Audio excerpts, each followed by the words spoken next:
গোটা দুনিয়ার মজলুম মুসলমানদেরকে হেফাজত করে। আয় আল্লাহ গোটা দুনিয়ার মজলুম মুসলমানদেরকে হেফাজত করে। আয় আল্লাহ কাফির শক্তিকে আপনি হেদায়েত দান।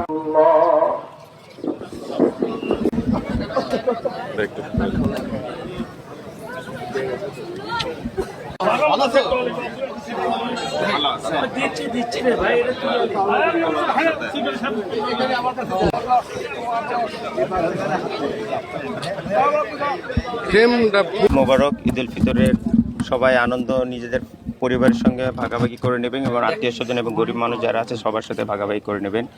আর আমি আশা করি আল্লাহ পাক আমাদের রমজানের যে দোয়া, আমাদের রমজানের যে ইবাদত, সেগুলো সব কবুল করবেন।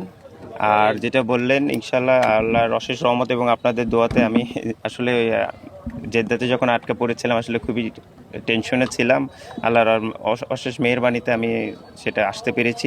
প্রায় 1.5 দিনের মতো ছিলাম আমি ওখানে, আলহামদুলিল্লাহ। আর এখনও যারা আছেন আমি আশা করি যে ইনশাল্লাহ তারা শীঘ্রই তাদের ফ্যামিলিতে পৌঁছে যাবেন।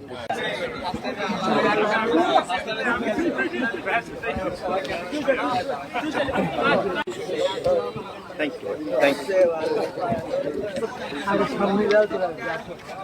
আসো, কারণ ইয়ে আছে না।